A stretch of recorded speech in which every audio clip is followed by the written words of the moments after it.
तो भजन के समय अंधकार क्यों दिखता है? तब मैं सोचता हूं कि अरे कुछ कारण होगा। वह कारण क्या है?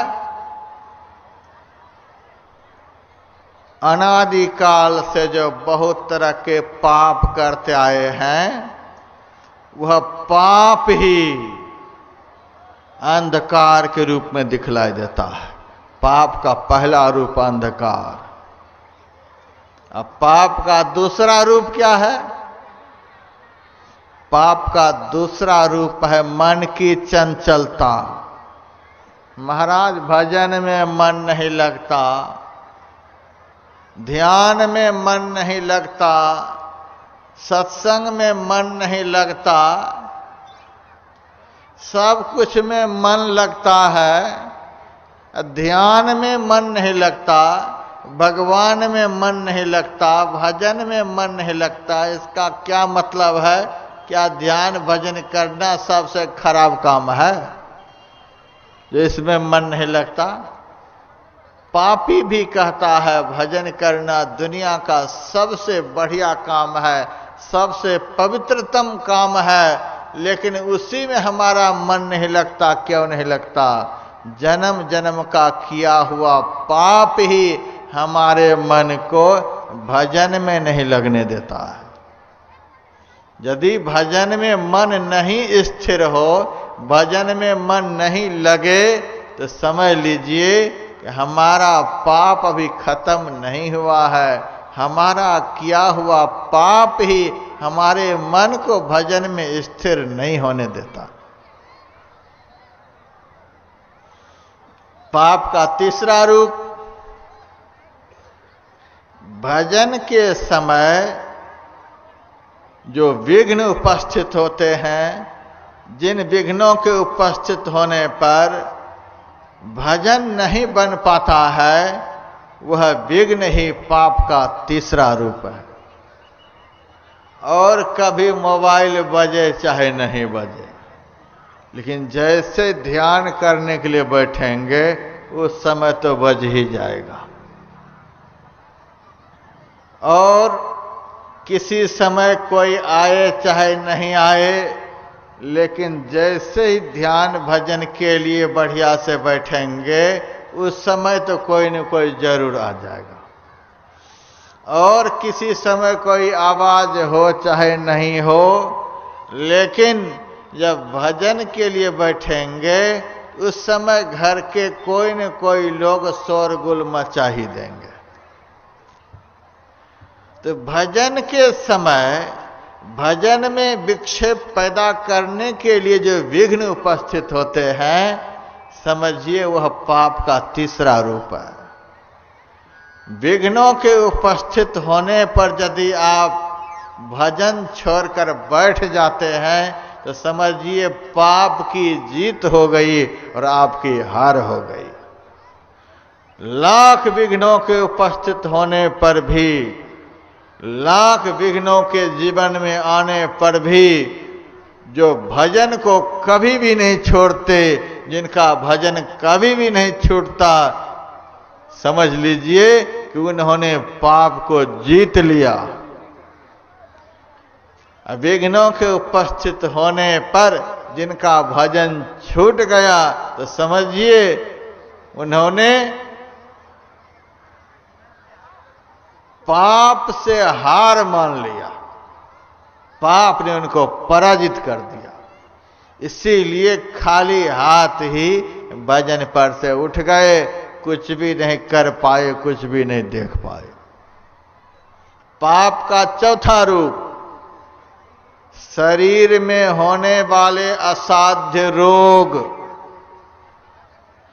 जो रोग दवाई से नहीं छूटे, किसी औषधि से नहीं छूटे, कोई नुस्खा से नहीं छूटे, तो समझिए यह रोग नहीं है, यह ऊपर से आया हुआ कर्म का भोग है।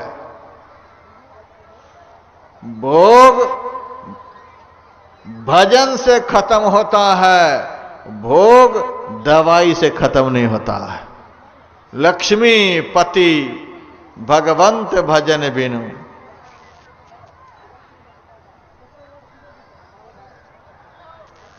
सूरदास भगवंत भजन बिनु करम फांस न कटे, होत सो जो रघुनाथ ठटे। बिना भजन किए बिना ध्यान किए ये कर्म दंड नहीं छूटेगा, भोग नहीं मिटेगा।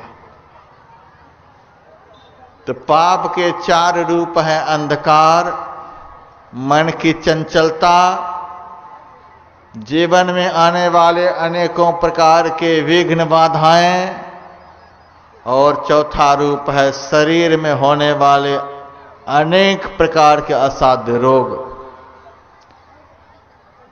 ध्यान करने से पाप के ये चारों कारण समाप्त हो जाते हैं। भिद्यते ध्यान योगेन, ध्यान से अंधकार भी खत्म हो जाता है। और मैं ध्यान उसी को कहता हूं जिसके द्वारा अंधकार खत्म हो जाए। ऐसे आंख मुंह बंद करके बैठ गए और अंधकार खत्म हो जाएगा, सो नहीं। जो अंधकार को खत्म कर दे उस क्रिया का नाम ध्यान है। जिस क्रिया के करने से मन की चंचलता खत्म हो जाए उस क्रिया का नाम ध्यान है। जिस क्रिया के करने से जीवन में आने वाले सारे विघ्न बाधाएं समाप्त हो जाए उस क्रिया का नाम ध्यान है। और जिन क्रिया के करने से संपूर्ण शरीर रोगों से ग्रस्त हो जाने पर भी रोगी को दुख का अनुभव नहीं होता है, उसी क्रिया का नाम ध्यान योग है। उस ध्यान को हमारे गुरुदेव ने अंदर का सत्संग बतलाया है। कल से आप लोग बाहर का सत्संग कर रहे हैं, बाहर के सत्संग के विषय में सुन रहे हैं। अब थोड़ा सा अंदर के सत्संग के विषय में सुनिए। अभी का प्रतिपाद्य विषय ध्यान योग की महिमा, यह महिमा ही सुना रहा हूं। ध्यान से ही अंधकार खत्म होगा, मन की चंचलता खत्म होगी, विघ्न बाधाएं समाप्त होंगी और असाध्य रोग शांत होंगे। ध्यान करने से ऐसा होगा, नहीं करेंगे तो यही सब होता रहेगा।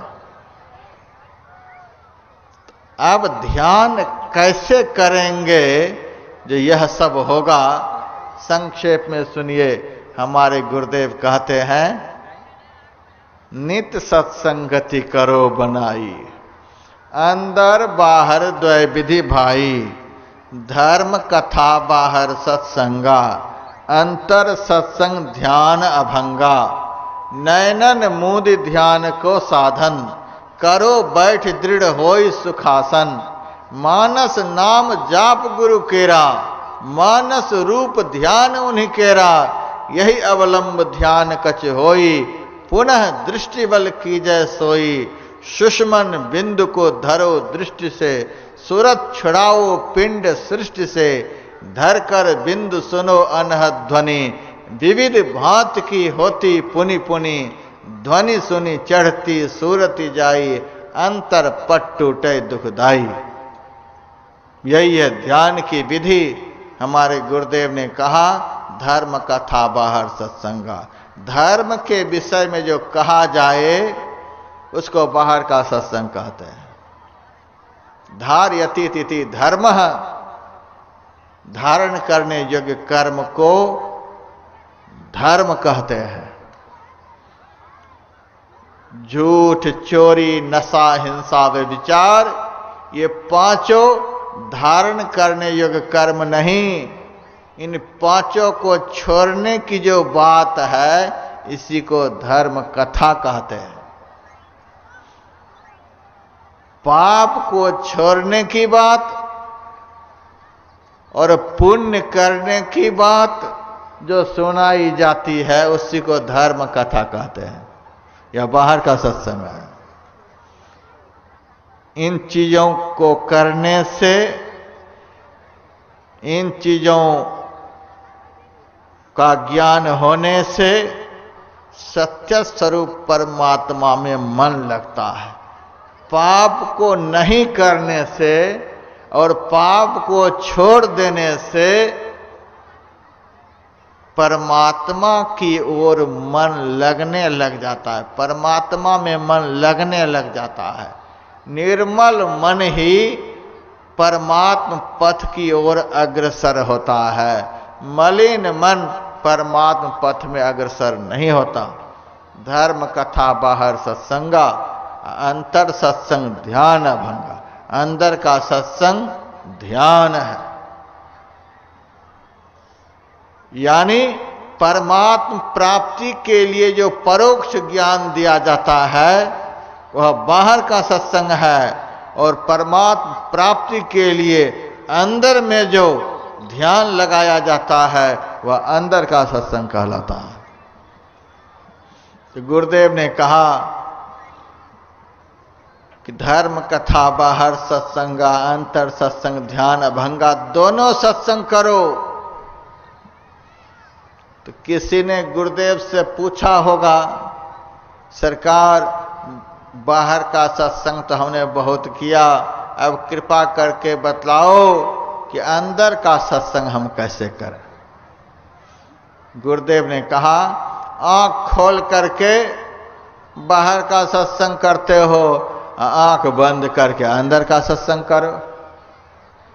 लेकिन एक बात, बाहर का सत्संग तो जैसे तैसे बैठकर कर लेते हो, लेकिन अंदर का सत्संग जैसे तैसे बैठकर नहीं होगा। तो कैसे बैठने से होगा? तो अरिल पद में गुरुदेव ने लिखा है, धरगर मस्तक सीध साध आसन आसीना, बैठ के चखमुख मून इष्ट मानस जप ध्याना, प्रेम नेम सो करत करत मन शुद्ध हो, अरे हारे मैं ही अब आगे को कहूं सुनो दे चित्त से। अंदर का सत्संग करने के लिए गुरुदेव कहते हैं, समतल भूमि पर बैठो, जगह ऊंची नीची नहीं हो। गीता में भी ऐसा लिखा हुआ है, नाति छितंग नाति नीचम, ऊंची नीची जगह नहीं हो, जगह पवित्र हो। बड़ा ही पवित्रतम कर्म है परमात्मा का ध्यान। इसके लिए बड़ी पवित्रता पर ध्यान दिया जाता है। स्थान पवित्र हो, आसनी पवित्र हो, तन पर का वस्त्र पवित्र हो, बैठने वाले का भोजन पवित्र हो, बैठने वाले का विचार पवित्र हो, मन पवित्र हो। जब सब कुछ पवित्र होता है तब ध्यान रूपी पवित्रतम कर्म होता है।